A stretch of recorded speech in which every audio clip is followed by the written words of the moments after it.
Hello there, ladies and gentlemen, and welcome to another episode of CookieCast. Today on CookieCast, something some of you might have been thinking you would never see again, or at least until the season started again. It's the football podcast. I was trying to do a thing. Did you see what I did? Yeah. Anyway, football's coming back. Football's coming back.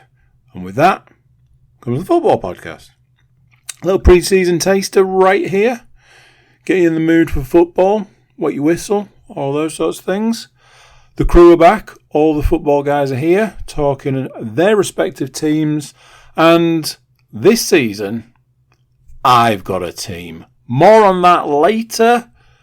Before we get started, please do consider like, share, subscribe and comment. Leave a review where you can leave a review. Let people know how much you enjoy the football podcast or any of the podcasts. Share the podcast around. That's the big one. You've got a football fan in your life, send this podcast their way. They might enjoy it. Right, let's get started. Here we go. This is CookieCast Football Podcast.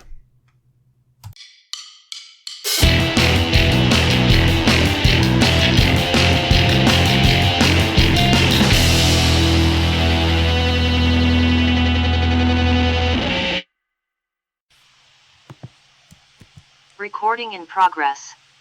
Well. Welcome back, ladies and gentlemen. It's another season. We're on the cusp of a new football season. One where our hopes and dreams will inevitably be raised and then crushed. Mainly mine, obviously, going off the end of last season.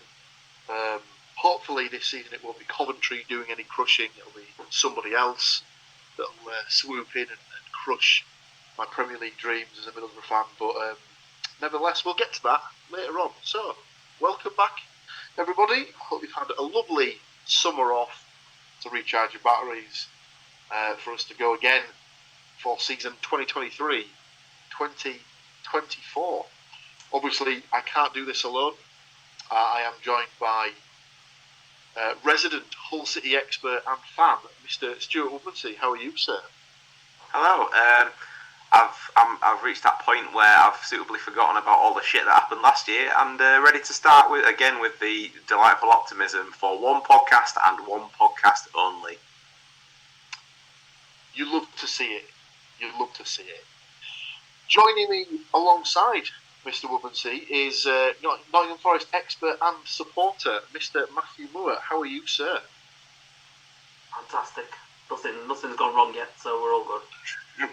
He's absolutely correct. We are at that point, of course, where nothing has gone wrong yet, apart from maybe the occasional humping in pre-season.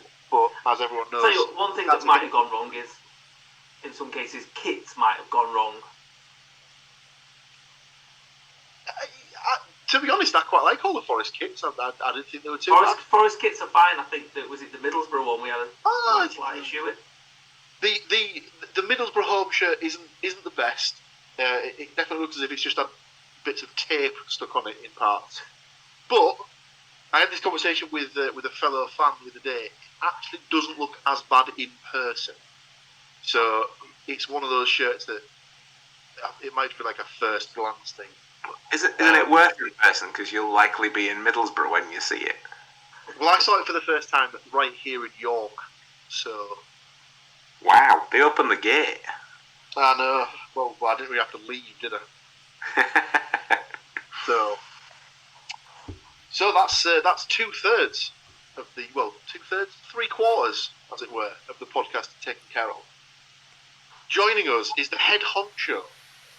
The godfather, if you will, and for this season, maybe not all of it, but we'll come to that in a short while, Wrexham supporter and general all things Deadpool, Mr. Andrew Cook. How are you, sir?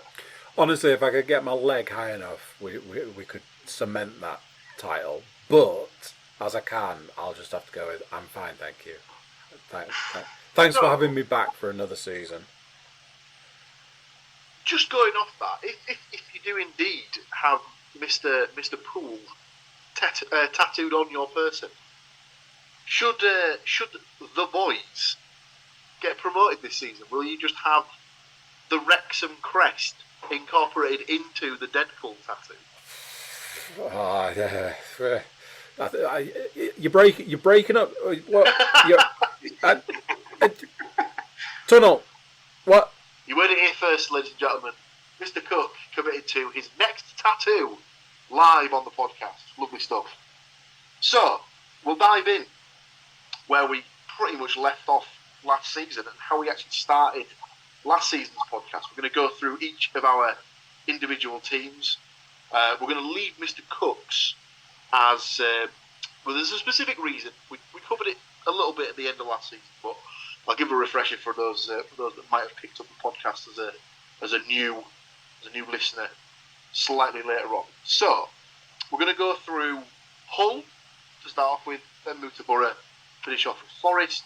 We're going to give our predictions for what we think they're going to do this season, and we're just going to talk for transfers in and out for each of the clubs for the current time. So, like I said, we'll start with Hull, and according to my research that I did extensively through Hull City's Twitter account, amongst other things, I understand that Hull, amongst certain youth players that's contracts may have expired and have been moved on, I understand they have let go 4 players and replaced them with 4 players. The players that have left, I have got Callum Elder, left back, has gone on a free transfer to Derby County. Boo that man. Tyler Smith, centre forward, has gone on a free transfer to Bradford City.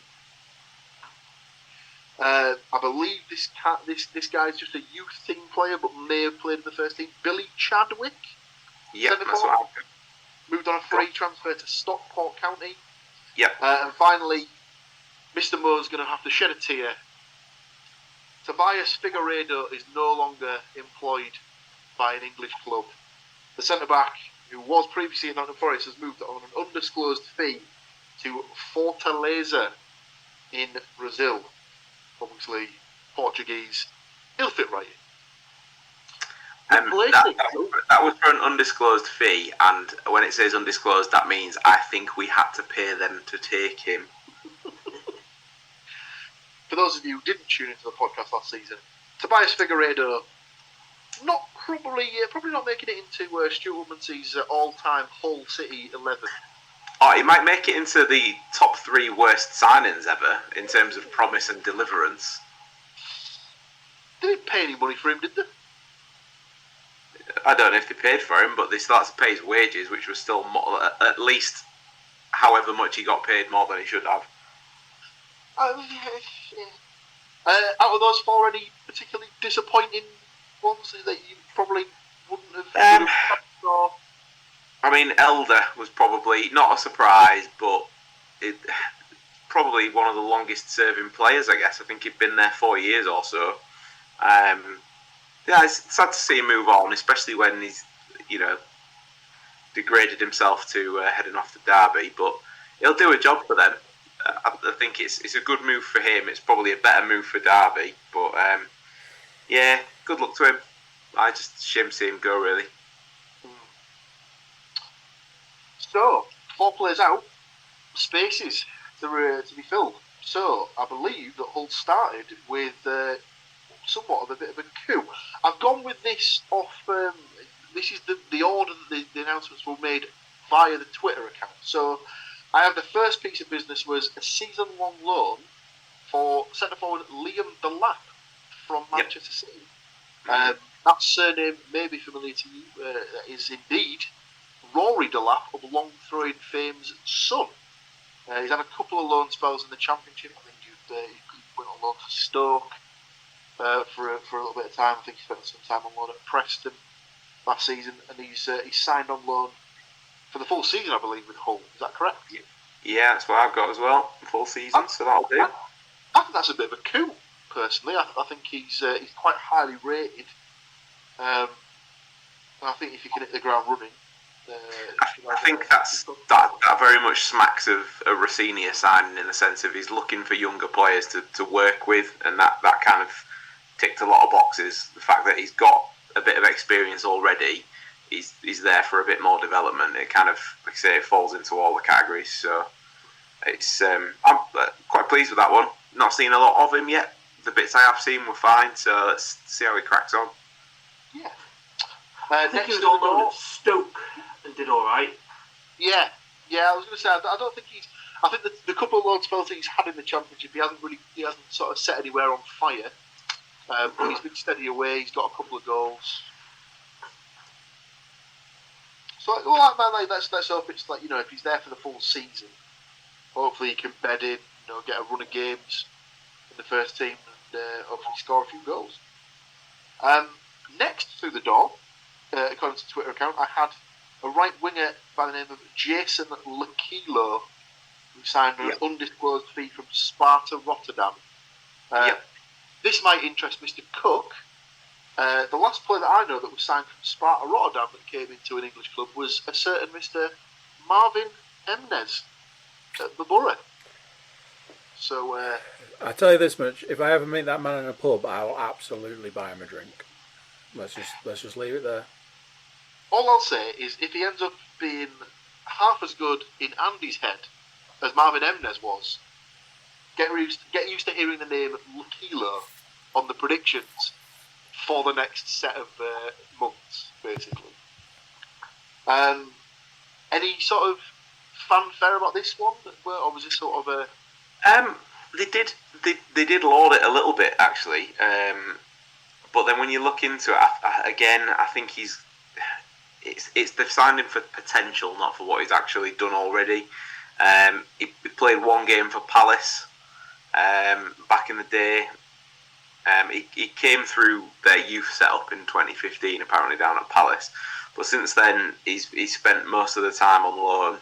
A little bit in France, a little bit in Costa del Doncaster. Wickham. He only played 17 minutes apparently against Wickham, which he forced an own goal. So he wasn't even credited with a goal, but he forced the other team to score an own goal in that spell at Doncaster. But then he's been to Poland and then eventually the Netherlands. So he's been around a little bit, never really settled anywhere. So I think they're probably looking to change that, I think, this season. Next up, we have a left back that's also signed on a season-long loan from Sporting Lisbon. This guy has had spells in the Premier League with Wolves and Everton, and Ruben Vinagre. I think he played for Wolves when they won the Championship back in 2017-18.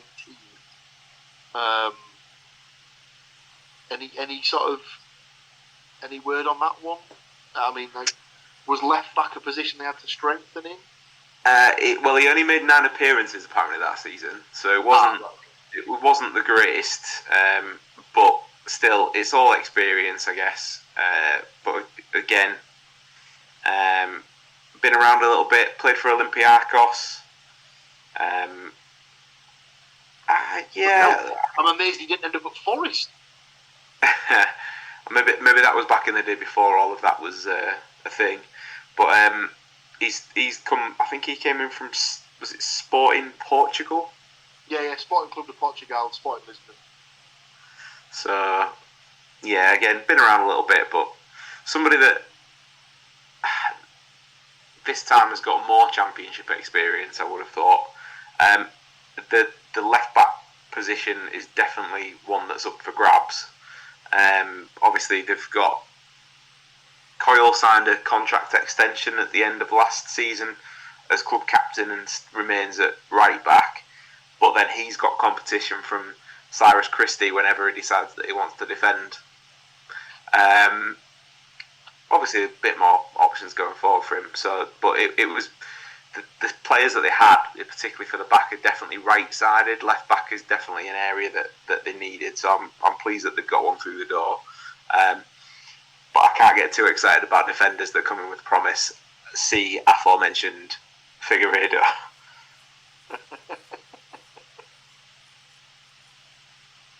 So the last player that we've got in, not technically a new signing, more of a completion of a deal that they'd got sort of halfway through last season.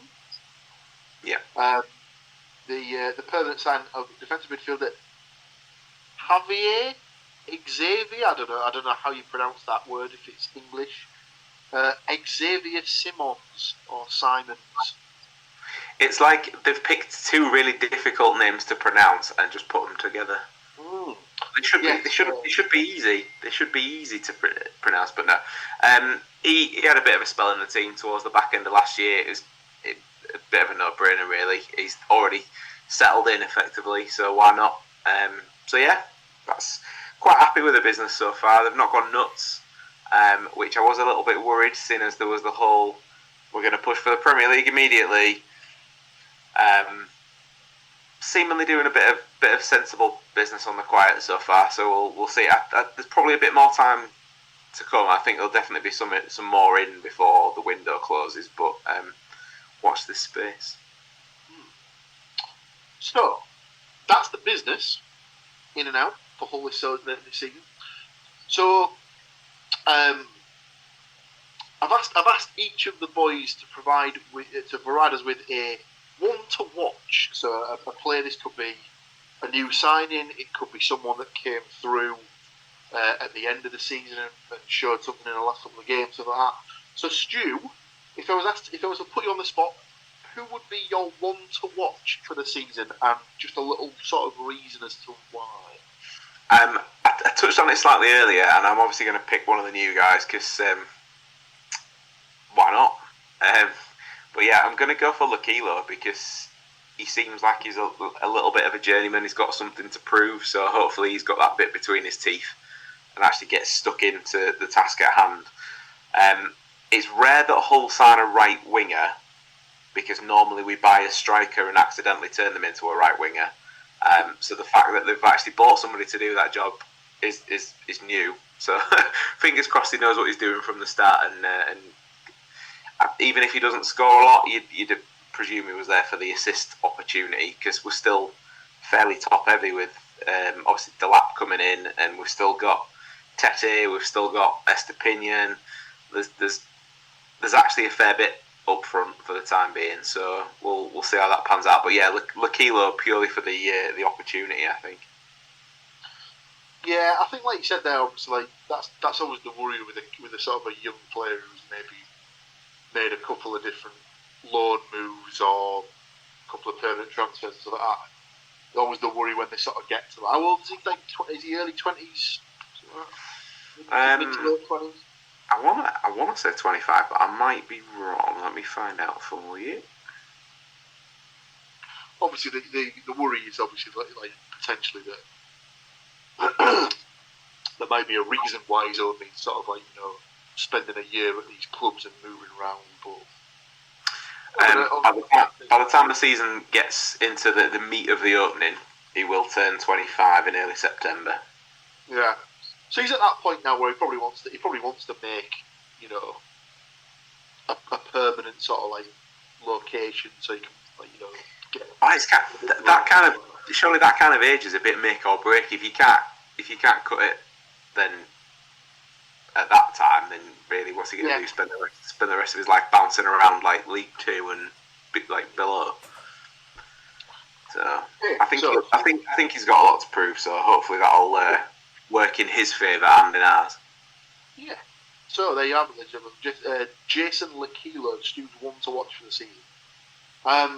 So we're now going to give our prediction as to where we think Hull are going to finish the season, and our pick as the top scorer for the club. So it's obviously Stu's team, so he will go last in his prediction. I'll jump in straight away here. They finished 15th last season, with Oscar Estepinian getting 13 goals as the top scorer. The most assists for the club was Regan Slater with 4. So I've got them to improve on that. So I've got them to finish 10th this season, and I have stuck Delap down as the top goal scorer.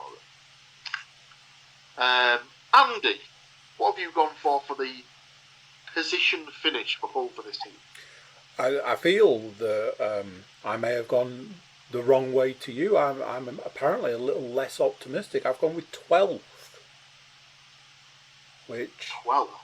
which surprises me. I'm usually captain optimistic. Unfortunately, I have copy pasted last season's top goal scorer, and spoilers features heavily in a lot of predictions coming down the pipe. Oscar to be the top scorer. Very, very nice. Mr. Moore. Some of the viewers might have seen me throw my hands up because I had a dalliance with 8, but I settled on 10. Annoyingly, I was like, "Wow, come on!" So I've gone 10, and I've gone for Estepinian as the top scorer as well. Hopefully, you'll come back with a bit of kind of point to prove and that type of stuff. Yeah, he definitely went off the boil a little bit, didn't he? Yeah. He picked up a bit of a niggling injury towards the end of the year, didn't he? So he never really got a run at the end of the season.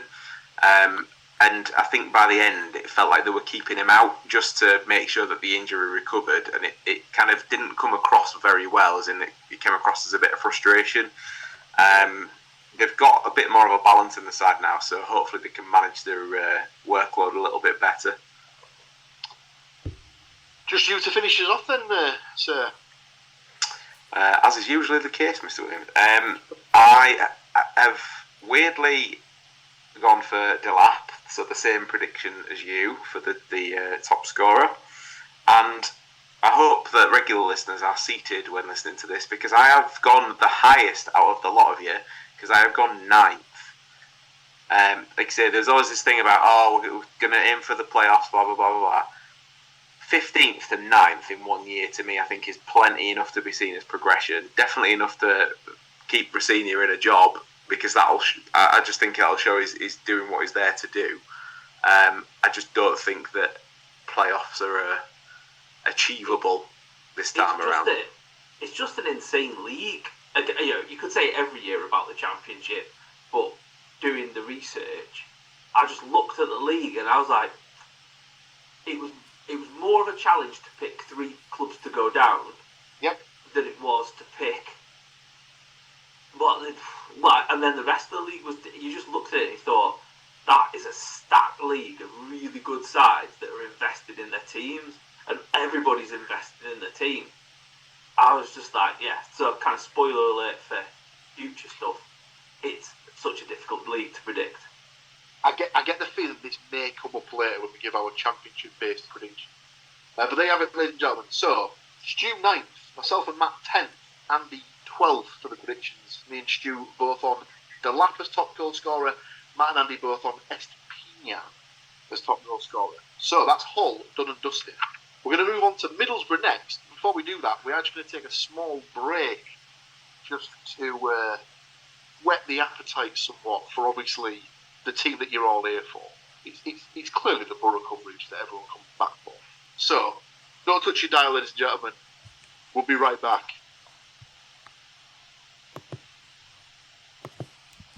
Recording in progress. See, I told you. You worked on one. So, Hull done and dusted, like we said. So we're going to dive in with Middlesbrough. So, quite the off-season of upheaval at the Riverside this season. There was a lot of players out, and so far 7 players that have come in. So the players that have left the club, Grant Hall, centre half, has gone on a free transfer to Rotherham. He was on loan at Rotherham last season. Luke Daniels, goalkeeper, has gone on a free transfer to Forest Green Rovers. Never really played that much, so not a huge loss to the club. Left back Mark Bowler has moved to Samsunspor in Turkey on an undisclosed fee. So watch this space. He'll obviously be signed by Hull next off-season, as he's now got the Turkish connection. A young left back by the name of Jack Robinson has made a free transfer switch to Carlisle. Only played a couple of times with the first team. Was never really looking like he was going to get a move into the first team, so that one made a lot of sense. I think he was on loan at Carlisle last season as well. Another goalkeeper's left the club. Joe Lumley has been released from his contract. He's yet to find another club. He was on loan at Reading for the season last year. And Darnell Fisher, the right back, has also been released. He is the guy who came on the last game of the season against Coventry after he'd been out for pretty much 2 full seasons with an injury. So hopefully he can continue his career at another club. Borough have also, they've let go of 2 goalkeepers on a permanent basis. Obviously, there must have been something in the goalkeeper room with us with this season, as they've also loaned out 3 other goalkeepers for the season. Liam Roberts, who was the backup last season, has gone on a season-long loan to Barnsley. Saul Bryn, he's a keeper from the academy who has had a little bit of a sniff around the first team, but he's gone on a season-long loan to Leyton Orient. And Zach Hemming, another goalkeeper from the academy, has gone on a season-long loan to St Mirren. So obviously that leaves Borough with 0 goalkeepers from a transfer perspective. We might come to that in a minute. So, a lot of players leaving the club. As I said, so far we've had 7 incomings, the first of which was Alex Gilbert, a forward player who joined on a free transfer from Brentford's B team. That's not a play on words. They don't have an academy as such, they just have a B team. They quite famously, I think, scrapped their academy a number of years ago as they were sick of training up players for other Premier League teams to just poach for a very low fee. So switched to having a B team model where they just brought in younger players that might have been released from the teams, train them up. If they're good enough, get them into the first team. If not, move them on, get a little bit of a fee for them. So he's joined from Brentford. Played a couple of games in pre-season, looked quite sharp, can play anywhere across the front 3. So it'll be interesting to see if he can fill the void left by Cameron Archer, who hasn't come back following his loan spell from Aston Villa. Next through the door was a centre-back by the name of Rav van den Berg, who joined for an undisclosed fee from Pek Zwolle in the Netherlands. Don't know an awful lot about him. He does have an older brother who plays for Liverpool by the name of Sepp van den Berg. I think he spent a couple of seasons on loan at Preston in the last couple of years. So he's only 19, so probably one for the future. Next up, there was a double signing of an attacking fielder by the name of Sam Silvera, who joined for an undisclosed fee from Central Coast Mariners. He signed on the same day as a goalkeeper by the name of Tom Glover, which has got to be one of the more apt names for a goalkeeper. He joined on a free transfer after his contract with Melbourne City had expired. Next up was an attacking midfielder by the name of Morgan Rogers, who joins from Manchester City's academy for an undisclosed fee. Again, just one of those players who could fit in anywhere sort of across the front 3. Probably be a replacement for, like I said, like an Aaron Ramsey type who hasn't re-signed on loan from Aston Villa, but was very important in the run-in towards the end of last season. And given the amount of goalkeepers that had left the club, Borough went on to sign 2 more goalkeepers. The first was Seni Dieng, a goalkeeper signed for an undisclosed fee from Queen's Park Rangers. When he was announced on Twitter, he had a picture. The picture they actually released was him holding up the outfield player's shirt as opposed to a goalkeeper shirt, and some smart ass on Twitter was like, holding up the outfield shirt as if he's going to be playing in midfield, is he? To which they tweeted a video clip of him scoring a goal against Sunderland from last season. So top banner from the Middlesbrough admin there. And just rounding out the goalkeepers, as I said, the last player that they've brought in is Jamie Jones, a goalkeeper who joined on a free after his contract with Wigan Athletic ran out. So 1, 2, 3, 4, 5, 6, 7, 8, 9 players out, and so far 7 in, just to sort of balance the books somewhat. Again, like Stu said, it's probably about right, not loads, but probably just replacing the players that have left the club more than anything. Still expect a little bit more business between now and the close of the transfer window. But we'll see what happens. So, obviously, Stu gave us his one to watch from a Hull perspective. So the one that I will go for the Borough perspective is the attacking midfielder that signed from a team in Australia by the name of Sam Silvera. Has come with quite a high pedigree. It sounds like he's an exciting talent, one that's potentially looking to be another one for the future, but he could just hit the ground running potentially. Saw him play in the pre-season game that they played against York a number of weeks ago. He looked quite tricky, quite pacey. Looked like he could sort of beat a man, take a man on, and then whip the ball in, or have a shot on target. He does look quite lightweight at times, so he might potentially struggle with the physical aspects of the game over in England. But I think, he's probably one of the more exciting players that they've brought in a long time. Could take him a while to get used to the pace of the league, but I think if he can hit the ground running, he probably will be my exciting one to watch. So, we'll do our predictions. Now, potentially,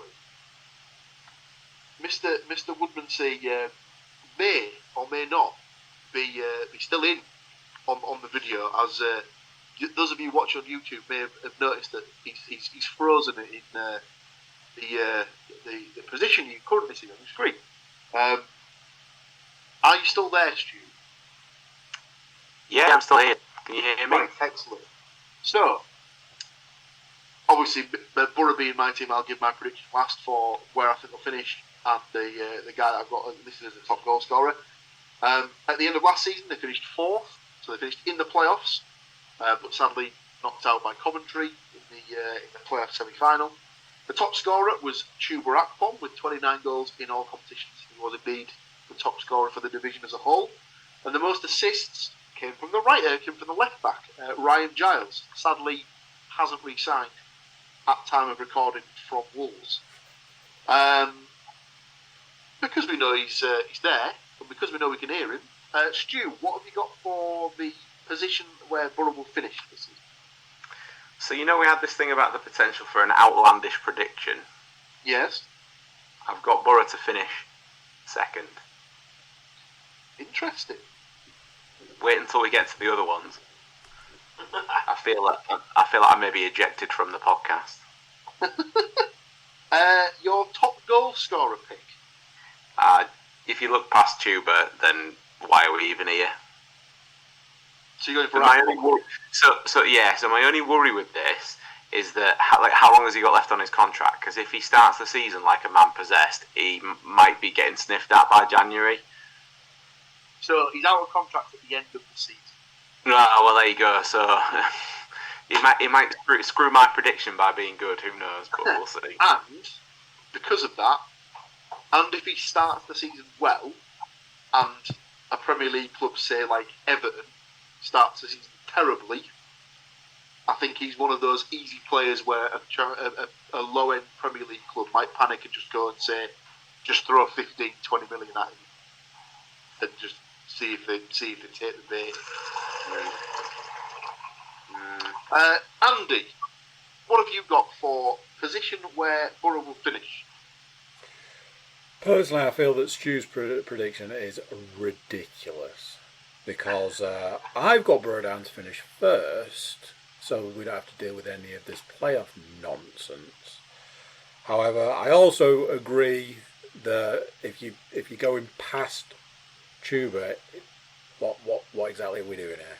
So Tubes for. Obviously, once he gets immediately picked 2nd game of the season and disappears off to the Prem, or in fact a different team for some reason, Yeah, but that's how it stands at the moment. Okay, so Stu's gone for Borough to finish second, Andy's gone for them to finish top of the shop. And they've both picked Akpom to be the top goal scorer. Matt, what have you picked in this particular regard? I've gone slightly less optimistic due to the kind of discussion that we had before. I've gone 5th. I still think they'll be there or thereabouts. And yeah, a Tuba as top scorer. So I mean, yeah, like Andy said, he'll either be crocked in the first match or he'll be sold by this time August. By the time we finish recording, is the see you in 3 or 4 weeks. So as it stands at the moment, he is technically injured at the moment. Carrick came out and said after a pre-season game they played last week that he's got a slight knock at the moment, which is why he's not featured. In pre-season. Sounds like something somebody on a transfer list would say. Yeah, exactly. So that just leaves myself. I agree with one of the predictions that has been stated so far. It's Mr. Woodmansey's prediction. I believe for the second season in a row, I've tipped Borough to finish second in the league. The only reason I've picked that is because I'm not entirely convinced that the 3 teams that have come down have got their house in order. Southampton seem like they're all over the place. Leicester have got massive debts, and Leeds are just hemorrhaging players left, right, and centre. So I think there's a possibility there that they could capitalise on that, and if they start the season well. So if you think about it, if they started the season well last season under Wilder, Carrick wouldn't have had to make up so much distance, so much ground to get them to where he got them. So if they have a positive start this season, extrapolating his points per game ratio since he came in, he's working at about a 2 points per game ratio, and I think that in the past has been enough to get teams promoted. As for top scorer, I haven't agreed with everyone else, and I've actually gone for Marcus Forbes to be the top goal scorer this season. I think he showed. I can't see Stu. I know that this is where us not being able to see Stu has kind of come back to bite me in the ass. I think at times last season he showed that he was very well equipped to play on that right hand side. If they're not able to bring in a recognised central striker, I think there's a very real possibility that either he could be moved to that position and play through the centre, and move Isaiah Jones or one of the new guys that's come in out to the right hand side, or there's even the possibility that he could take the position that Akpom's been played in behind the striker, and Akpom becomes the main guy up top. And I think he can kick on, and I think he can become the sort of the go-to guy for goals this season. So there you go, Middlesbrough done and dusted. So that just brings us to the big boys, as it were, the Premier League team in the pack, Nottingham Forest. Not quite as busy an off-season as they had last year. Obviously, the circumstances are completely different. They didn't have as many loan players on the books as they did this time last season. I have on my list, and I have checked this with Mr. Moore, I have 1, 2, 3, 4, 5, 6, 7, 8 players leaving. Now, I know Mr. Moore has slightly more than that, so he might have to fill in the gaps here that I've left. So, I have Tafu, central midfielder, moved on a free transfer to Rotherham. Jordan Smith, I was going to say young goalkeeper, but I believe he's in his late 20s, has moved on a free transfer to Stockport. Has he ever played for the first team? Yeah, he did. He played quite a few. He played a few games here and there. I think the most important one is Ipswich. I can't think which year it was. I think they had to beat Ipswich to stay up, and he made like a wonder save in the last few minutes to kind of keep Forest in the division, kind of thing. So he's kind of one of those ones where, unfortunately, he just never got a run in the team to kind of establish himself. I think he would have been fine if we would have been all right in the Championship, but there was always somebody in front of him. Yeah. Next up was a transfer that's just been completed within the last couple of hours, actually. Centre forward Sam Surridge has left on an undisclosed transfer fee to join Nashville SC in the MLS. Bit of a strange one, that one. You sort of mentioned it a couple of weeks back, or a week or so ago, and said that you think you're surprised that no one in the Championship was looking at him for that particular price and stuff like that. The apparent amount is $5 million, and unless he just wanted a complete break away from English football to try and go and establish himself, I think I messaged you guys earlier and said he will score an absolute ton of goals next year in the MLS. So I don't know whether he's just gone and thought, right, he's only 24, so whether he's thought, I'll go and play there for a few years, or maybe he just wants to create a new life for himself over in America and then come back. But yeah, it seems strange that he wouldn't try and, why, say, a Hull or a Middlesbrough or a team like that might need someone to score some goals, would pay that $5 million for somebody who, if he gets a decent run in the team, I reckon could score that 15, 20 goals that you need to get into the next level. Absolutely, yeah, I couldn't agree more. I think there was talk that he apparently at some point was a target for Middlesbrough at the close of the transfer window last summer, but obviously they just ran out of time to get the deal over the line, and obviously it never came to pass, and they never really looked back into it. Obviously, with why they're leaving by the time the transfer window reopened. The next list of players I've got are just players that have been released after their contracts expired. So I've got Andre Ayew. Have been released. Jack Colback, probably the longest serving player on the list. What's he, 5-6 years maybe? Yeah, and he was offered like a player coach position, but I think he wants to play another couple of years, and apparently there's 3 Championship teams that are looking at him at the moment. It'll be great for either a young team that are kind of looking for someone in the midfield to kind of organise them and sort them out and be a leader in the dressing room. He's great. Andre Ayew didn't really work out. The Jack Colback one just reeks of like an Ipswich signing. A team that's just come up from League One needs a solid Championship level player that's knows the division and will play well and stuff like that. Gives like a solid 7 out of 10 each week and stuff like that.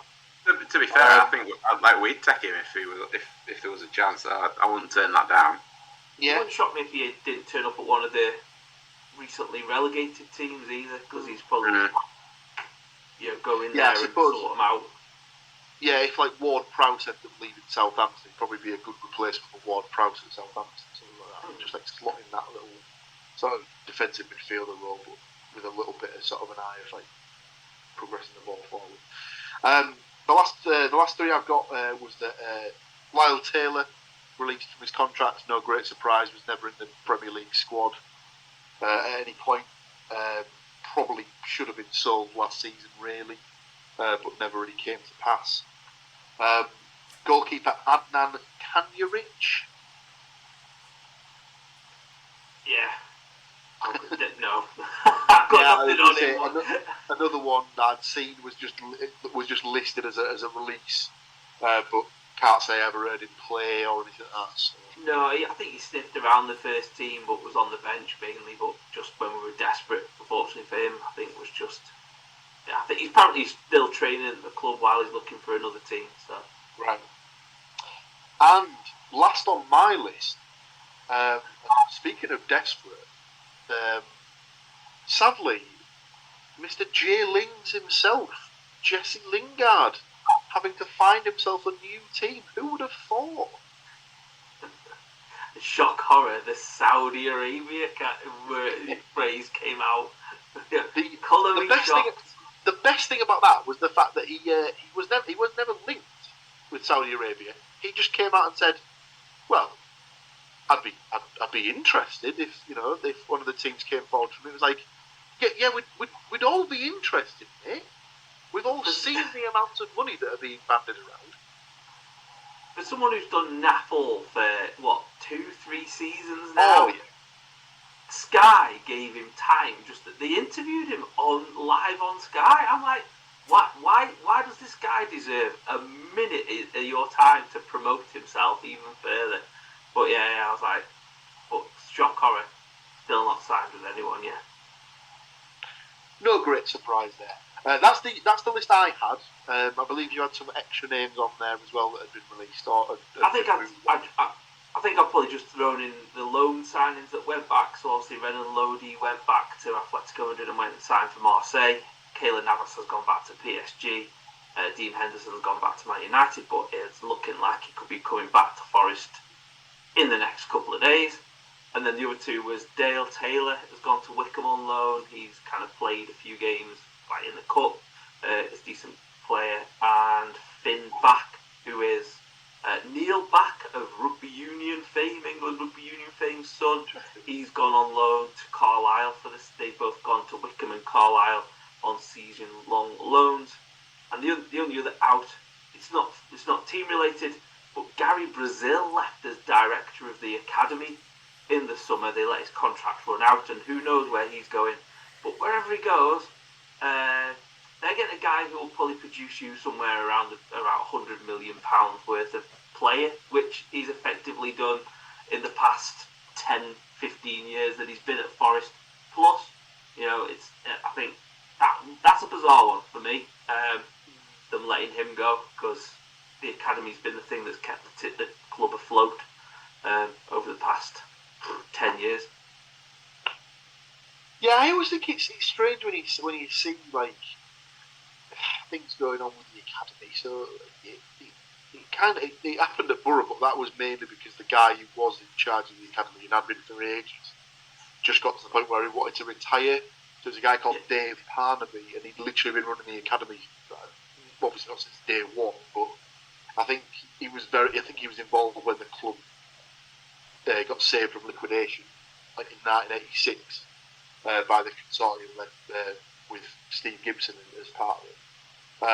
But he'd been like the sort of the main man in the academy for as long as I've been supporting the club, and then he moved on about 10 or so years ago. And since then, they've still churned out players, but not at the same rate that they were doing before. It's a strange one. But fingers crossed they've obviously got succession planning in place, and it'll keep producing players. So that's the players out. It's been slow at Forest, just the two that have come in. A right back, Ola Aina, signed on a free transfer from Torino. That's a name that Mr. Woodmansey might be familiar with, as I believe he's played for Hull in the past. Yeah. I don't think he was there very long. Might have been in the time that I dipped out after the whole Alam debacle, perhaps, but it's not one I'm massively familiar with. No. And another one that's literally just been completed today, quite an exciting one actually, is forward Anthony Elanga, has signed for a reported £15 million transfer from Manchester United. Thoughts on that one? Or either of those two, for that matter? With the right back and Anina, I don't know much about him. Ex-Chelsea youth product, I think, something like that. Yeah. Has kind of bounced around a bit. That'll be why we had him. Pardon? That'll be why we had him, because it's like, oh, you've trained at Chelsea, come and live in Hull for 6 months minimum. It's that usual thing where fans are like, oh, he plays for Chelsea, must be meant. And then, he's not. But Elanga, I think he's one of them ones where a prospect that's kind of not got buried at United, but kind of not got given a chance to play. It's this old kind of thing of, I've worked with Steve Cooper before, and whenever you hear that, it kind of it seems to be the standard kind of thing that Forest are doing at the moment. Have you worked with Steve Cooper? Have you worked with him with the England under-17s or some kind of youth set-up somewhere? And that seems to be not the move at the moment, but they seem to be these kind of people that have either heard of him, worked with him, and have got potential that's not been untapped a bit. I know Morgan Gibbs-White was different because they paid quite a bit of money for him, but it seems to be in that kind of mould of players that have played very well in that under-17 European Cup winning team that he was part of, and finding I don't know if Alanga was part of that, but he seemed, he's kind of one of those ones where they say he's Swedish, but then he's lived in this country since he was 12, so he still is Swedish, but he's been over here a long time, and you wonder what youth setups he's been through there. So yeah, it's an interesting one. I've not really seen him play that much. I liked him when I've seen him play for Man United. He's always been used as an impact player, and I think he did that well. I think it's just difficult for him, like being there at the time that he is, when Rashford's now starting to hit his stride, and there's been a lot of upheaval with the manager, and like I just think it was just unfortunate timing for him. But I'm really optimistic for you about him. I think they've got a good player there, and fairly cheap as well by today's standards. Absolutely, I would certainly echo that sentiment. So, in the same way that I have provided a Middlesbrough player and Stu has provided a Hull player, Matt, we're going to come to you now for your one to watch for the season. I feel like I'm cheating a bit with this one, but I've gone for Danilo. Because he was starting to show potential towards the end of the season after a bit of a shaky start, and he got dropped out of he was in the team straight away, then got dropped for a bit, and then came back and scored some really crucial goals towards the end of the season. But I feel like I'm cheating, but he was the one where I was like, it's not like an obvious one like Gibbs-White, because I could have gone Gibbs-White, and that would have been really, really obvious and boring. But I'm going to go Danilo as the one to watch. I think he could really start to take over this season, and him and Gibbs-White could be a real threatening duo in the midfield, pushing forward. Yeah, I must admit, I think he'd have been my pick as well. I've literally just done a fantasy draft of Premier League format, and I took him in my fantasy team because I think he'll be up there as one of, maybe not the game's highest point scorers, but certainly Forest's highest point scorers. So that's the sound of Paul Jinx in Matt's pick. So that just leaves us with the prospect of doing the same thing we've done for Hull and Borough, but for Forest. So to give a bit of perspective, Forest last season finished 16th in the Premier League. Taiwo Awoniyi was the highest goal scorer with 11, and Morgan Gibbs-White had the most assists with 8.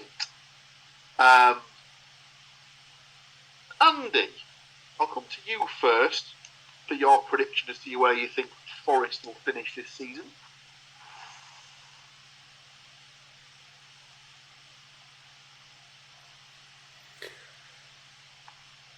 Yep.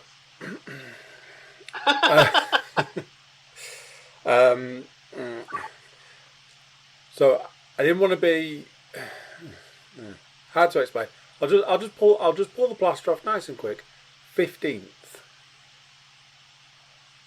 It's not 18th or below, so I think Mr. Moore would take it. Your top goal scorer.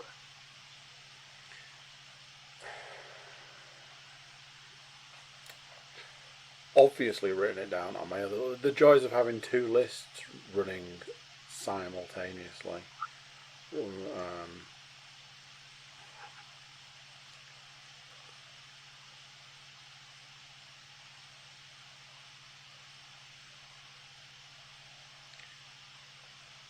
That's not it.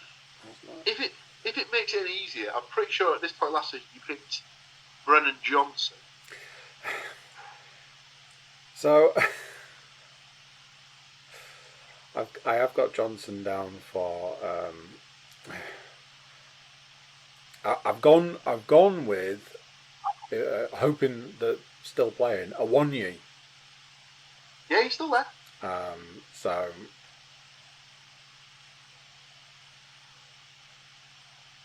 So I'll jump in now. I've gone for a little bit more optimistic than Mr. Cook. I've gone for a 13th placed finish for Forest this season. I reckon there's comfortably worse teams than them in the league.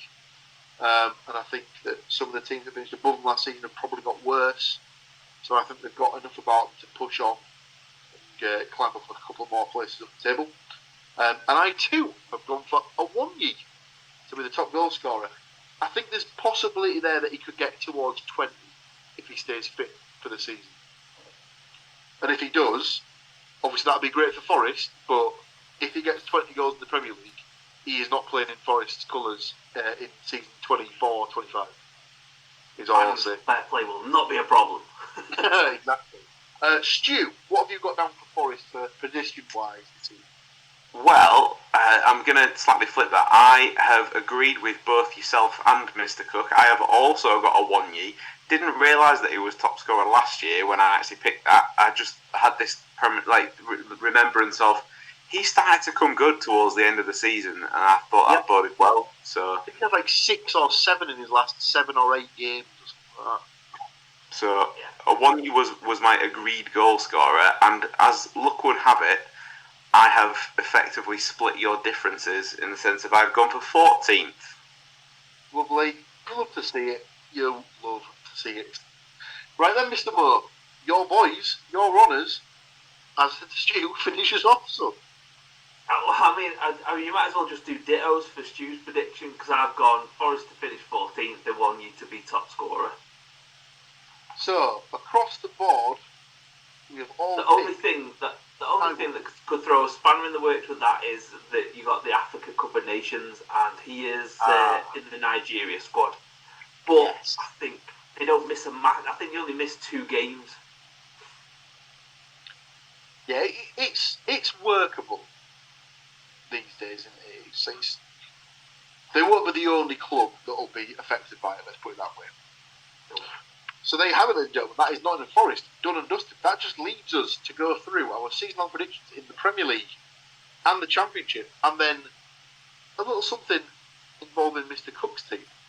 But before we get to that, we are going to have to take just another short break, just to recharge ourselves. We've obviously given you loads of information about our 3 teams there. So we're just going to power down for a brief moment, recharge, and we'll be right back with you for our Premier League and Championship season-long predictions. Don't you go anywhere. We'll be right back. Recording in progress. And once again, we are right back. So, we've given our rundown of the off-season shenanigans for Borough, Hull, Nottingham Forest. Now we're going to give our season-long predictions for the Premier League as a whole, the Championship as a whole. So, I've asked our 3 esteemed podcast guests, contributors, to provide me with a Premier League winner, the 3 remaining top 4 teams, the 3 teams to be relegated, and a top scorer for the division. So, I will go to Mr. Matthew Moore for his Premier League winner, first of all, please. I thought about being kind of daring and adventurous, and I thought, no, because the rest of the predictions are a little bit more kind of thingy. So I've gone Manchester City. Engage shocked face. I toyed with Arsenal for hours, but I went Man City. Interesting. I'm going to go on a limb and assume that that might not be the last time I hear the name Man City in the league winner category. Well, you're not wrong. I've also picked them too.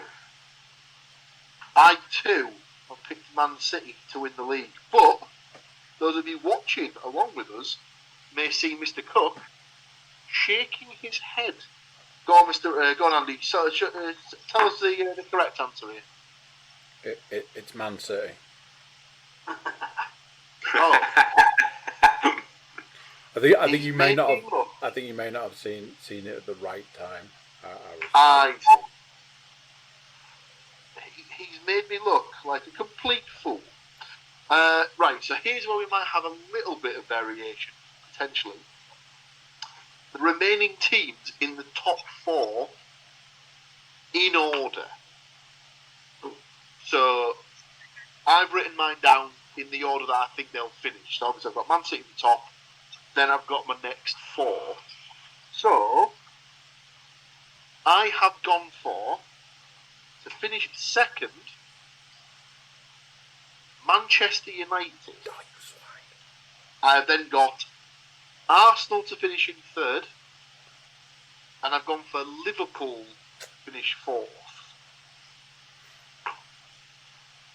Andy, what have you gone in that order? Take your picks. Switch 3 and 4 round, and we're done. The United to finish second, Liverpool third, Arsenal 4th. Correct.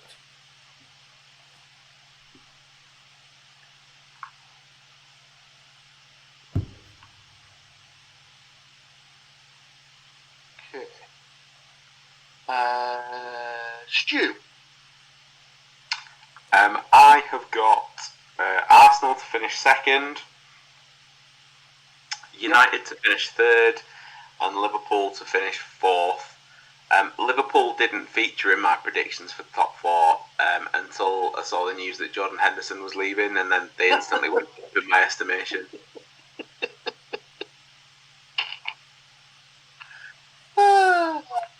Mr. Moore, to complete the set. So I've gone Arsenal second,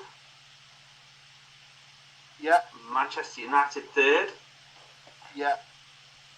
Chelsea 4th. Ooh. Jumping up all the way from 12th last season to finish 4th. He's gone for the Chelsea boy. Interesting. If you spend $1 billion on players, at some point you've got to cover. You spend another 400 million, don't they, for the ball he spent to top $1 billion. Right. So next up, I've got the 3 relegated teams. Now I've kind of shafted myself here because I've kind of done these in the wrong order. So I'll go. Your top answer is the team that you think will finish bottom, 19th, 18th. But it doesn't really matter. But for the sort of sake of being in the right order, we'll do bottom goes top, 19th comes second, 18th is at the bottom. The complete opposite way is what you'd write it. Yeah, basically. Yeah. Just to make it really, really, really tricky for myself. Can we just all wind that back until the point where Paul said it doesn't really matter, and then gives himself extra points at the end of the season? Yeah, boy. Stu, what have you got for your 2019-18? Okay, so dead last, Luton. Yes. Next to dead last, Bournemouth. Yes. And rounding out what hopefully they will finish circling the drain and finally slip down, Everton, because that is a team and a club in an absolute state. Okay. Andy. I think the way you want it is West Ham, Bournemouth, and I've also gone for Everton. Ladies and gentlemen, this right here is the bold stuff that you come to this podcast for. Mr. Andrew Cook has not got Luton Town to be relegated from the Premier League. Bold. Bold, sir. He has got Luton. Spell it with a W. What? I'm sure he meant Luton, not West Ham. I see. Mr. Moore? I've got Luton bottom. Yep. Sheffield United 19th. Yep. And Wolves, Ooh, interesting. because they are selling every man and his dog at the moment. I thought for a second you were going to echo my exact positionings there, because I too have gone for Luton 20th. I too have gone for Sheffield United 19th. And I've gone Bournemouth 18th. So none of us have picked the same three teams, which is interesting. 3 of the 4 have picked Luton. 3 of the 4 have picked Bournemouth. 2 shouts for Sheffield United. 2 shouts for Everton. A Wolves and a West Ham. Fair enough. Can we just also caveat this with the fact that Luton are clearly stacking up their home games so that they think they get a better run towards the end of the season by purposely delaying the expansion of the stadium? I mean, hands up anyone who thought, yes, that stadium will be ready for the first week of the season. A notoriously broke club. I can't get the people in quickly enough to sort it out. It's shocking. Basically, they should have been given the ultimatum of, right, if you get drawn with your first home game being the first week of the season, then it has to be ready for that time. And I'm pretty sure it wasn't, was it? They got drawn away from home first game of the season. Haven't they put in an application to postpone 2 of the games, is it, as well? Right. It's not even the first one.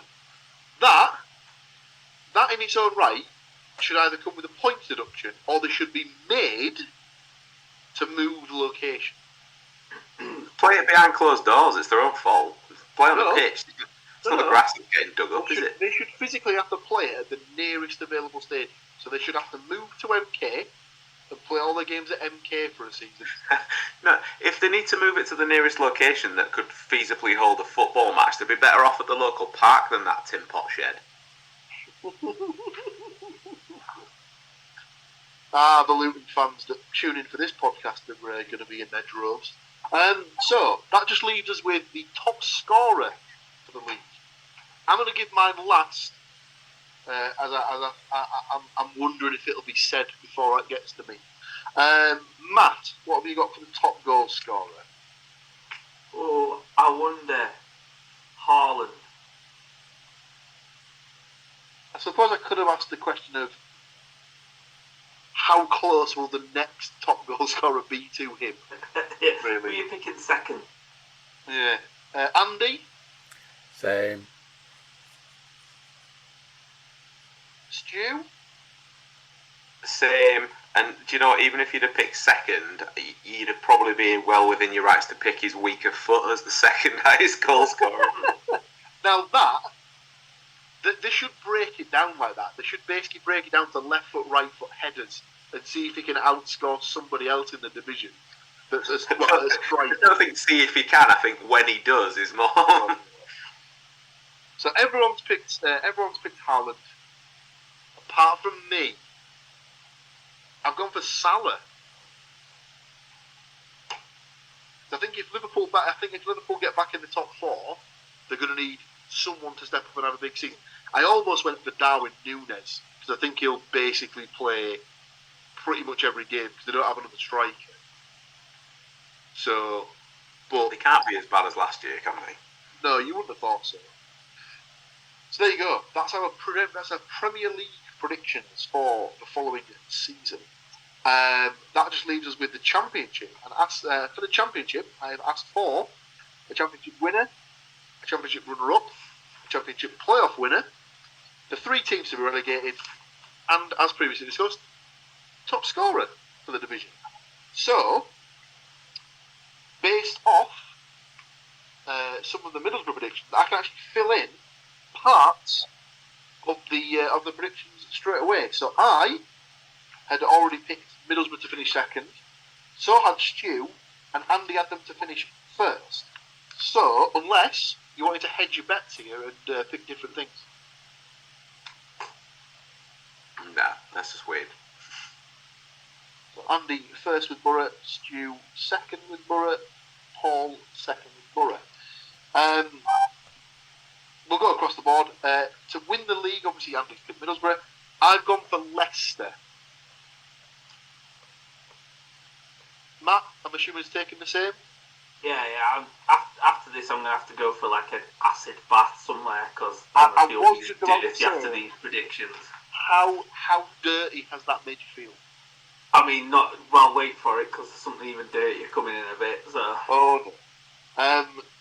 Dare I say, it feels like you might be covered in the dust of the crisps that you've just sort of had to sort of cover yourself in from the crisp bowl.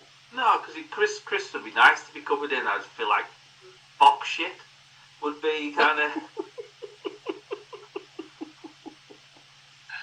Stu, your league winner, please. Well, keep that acid bath warm. I've got Leeds. Oh no! Oh, Stu. Yeah. How do you kick someone from the group again? Which button do I press you're the one who's in charge of the Okay, but I'm asking which button it is.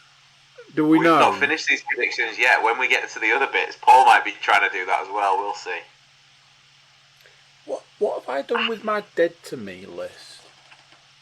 Here it is. Okay, so we have predictions of Leicester, Leeds, Leicester, and Middlesbrough to win the division. Me and Stu were already in the book with our runner-up being Borough. Matt?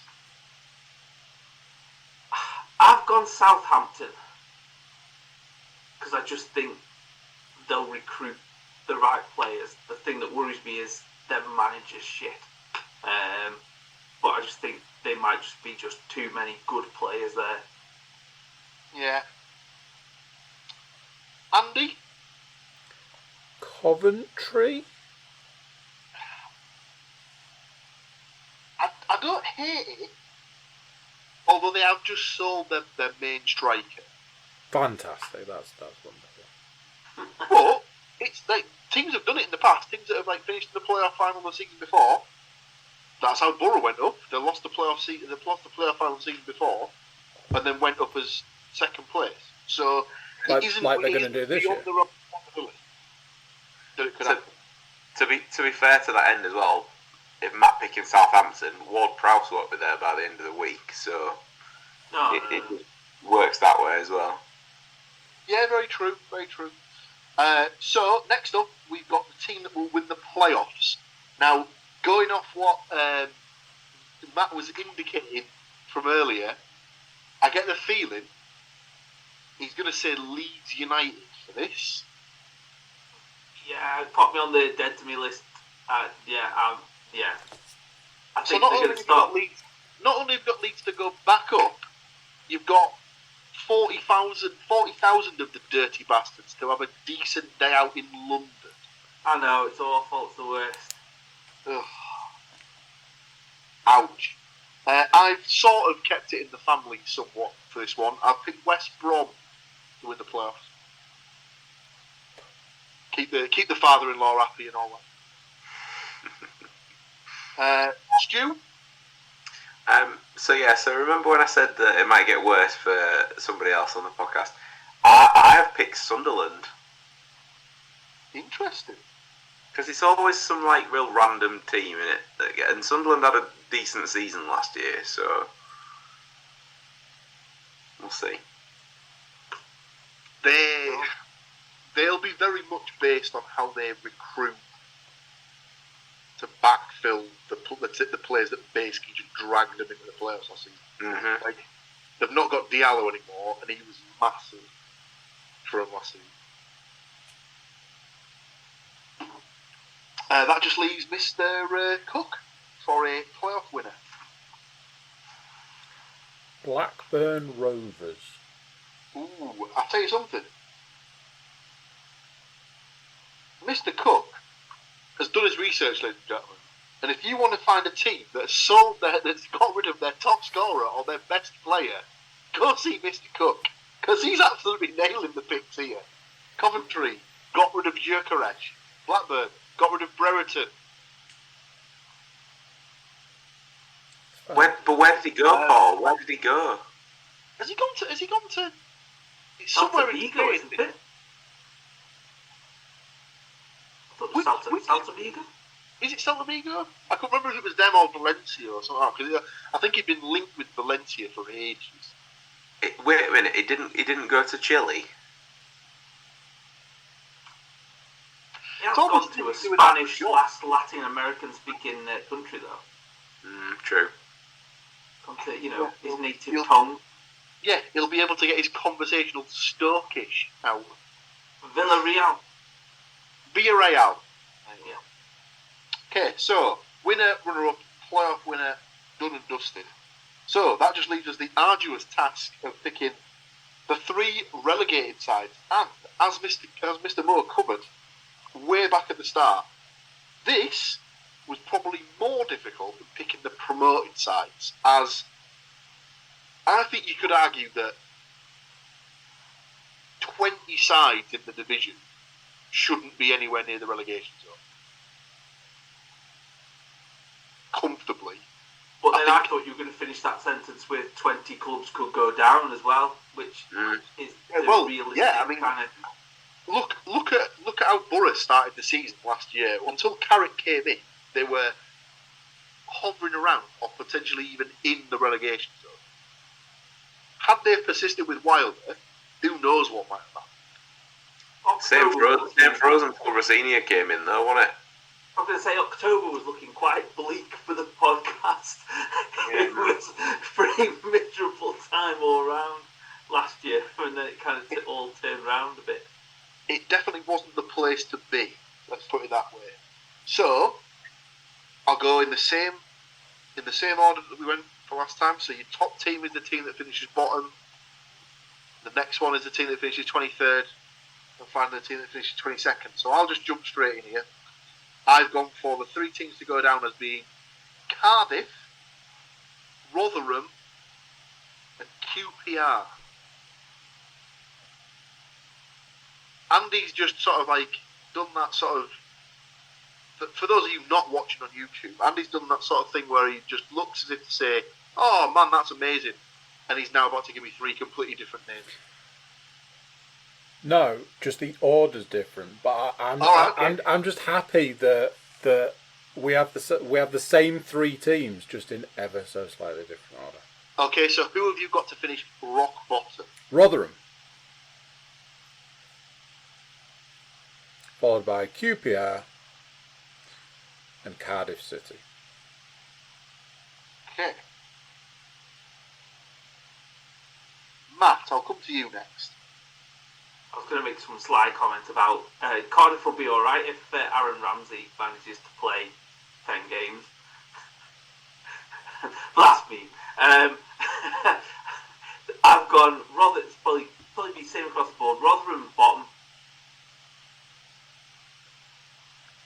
Yep. And then Preston and Birmingham. Preston. Wow. Their end to the season was shocking. They'll do their usual, start the season with 8 draws. That's the only thing for Preston. Preston are definitely that team that could just be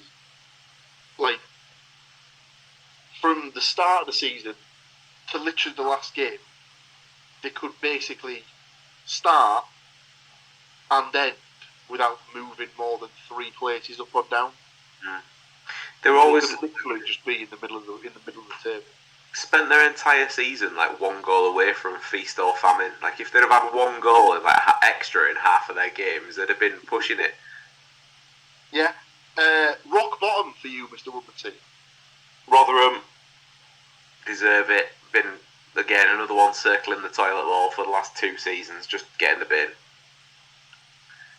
Well, no, because that last season was the first season in 8 where they hadn't either been relegated or promoted.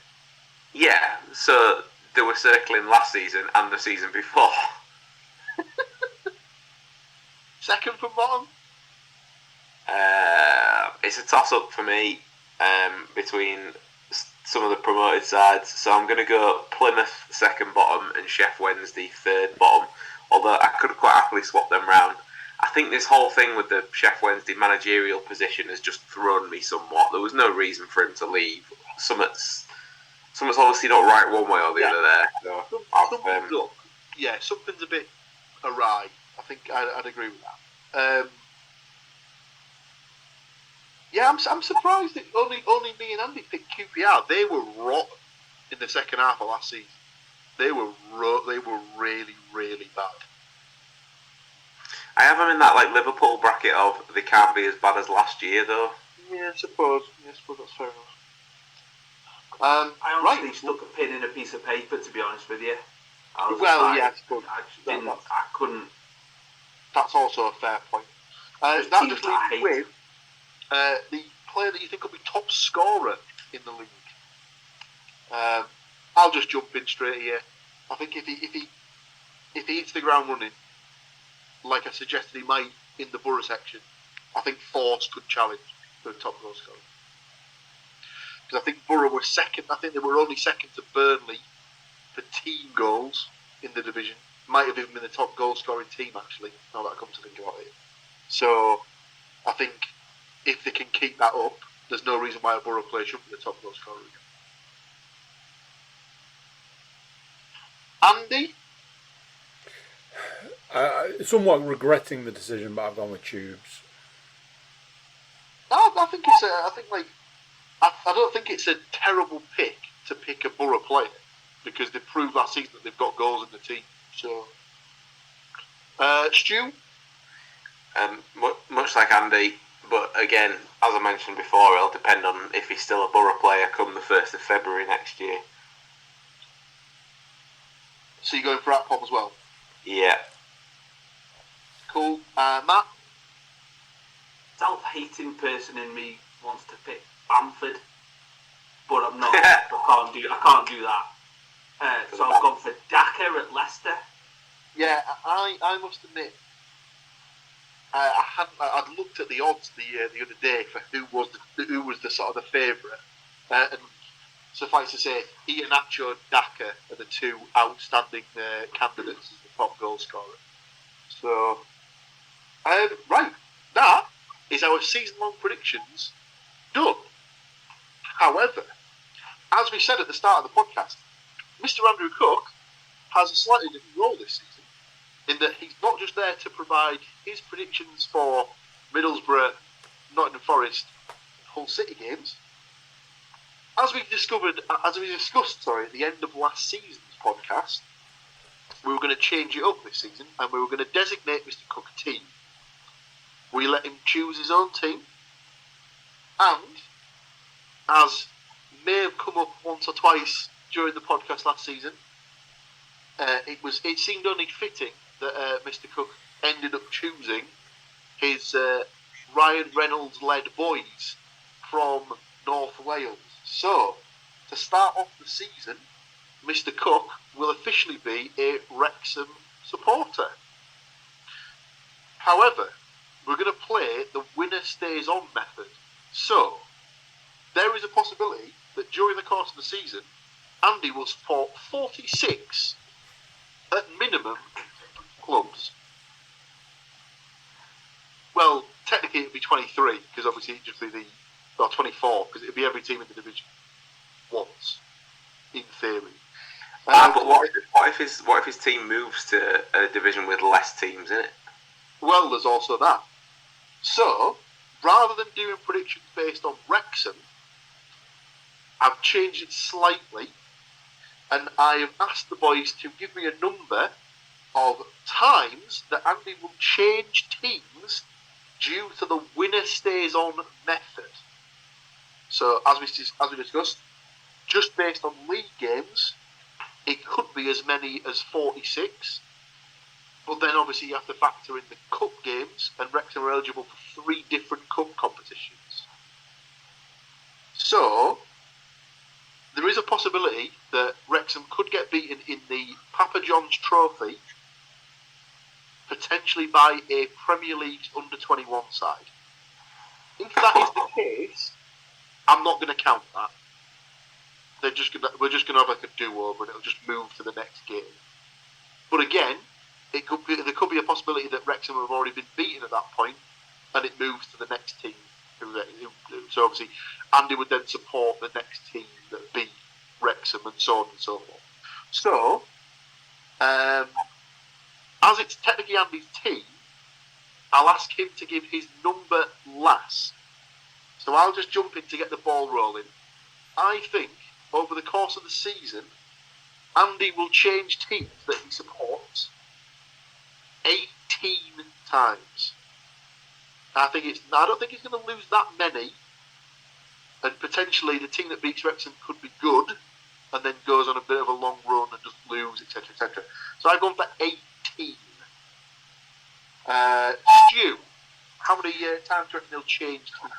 See, I probably thought about this one way too much, but there's, as we mentioned with the cup games and stuff, there's also that I think there's the potential for diminishing returns as the team maybe gets better or higher placed, perhaps.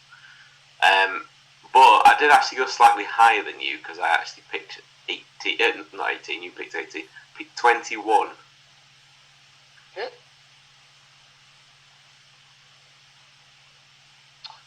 Matt? I'm going to go with 14. Ooh. He's very confident in the Wrexham boys this season. Thinks he's not going to lose many it's in the technically a third of the games. There's also the slight possibility that they get beat early doors by a good side in that division and then beat them again, or get the points back off them later in the season. So he could start and end on Wrexham with a whole host in the middle. That would be interesting. It would be interesting to see if, when they do lose, if he can get back to supporting Wrexham again. Yeah. And obviously the EFL Cup starts soon. Yeah, and Wrexham are in. The Premier League comes in next round or the round after. So that's what I'm thinking. I mean, the problem with that is you could end up with a lower down Premier League team, and then you're kind of switching around a lot then. But yeah, 14 time. 14? I did say 14. You did. Go on then, Mr. Cook. Seems though it's your boys. Are you going to back yourself, and do you think you won't ever change, or do you think that Wrexham will lose at least once this season? So I had what was probably considered to be quite a low number originally, and then the information of the fact that there's cups involved, and I think it was Stu maybe pointed out that you could end up in the Premier League in a couple of moves. So I've ended up going kind of in the middle with a 16. My original number was 11, and then I thought, nah, that's low. I foresaw Wrexham going for a while, and then a quick succession of changes.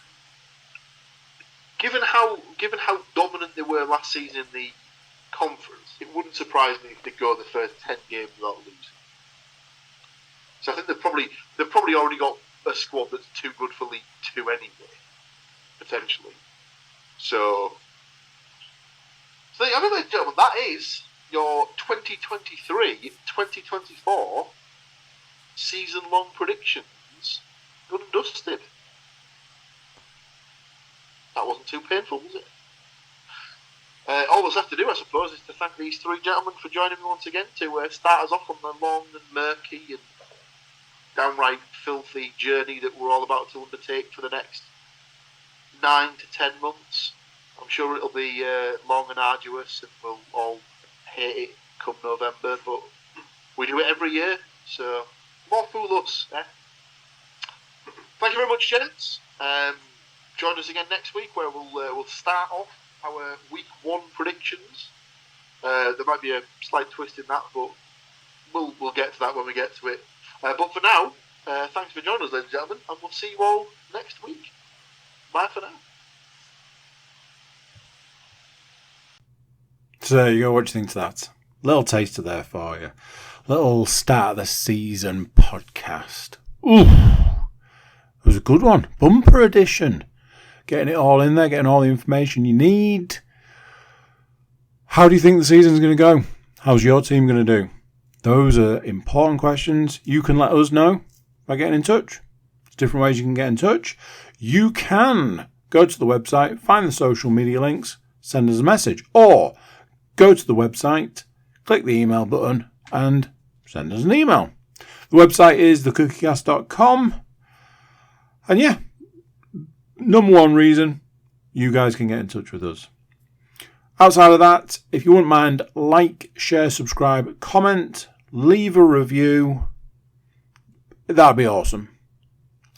Right, join us for the next installment of the football podcast coming very soon. But until then, I'm going to say bye, and I'll see you then. Thank you for listening to these grumpy old men talk about football. If you've enjoyed this episode, please like, share and subscribe.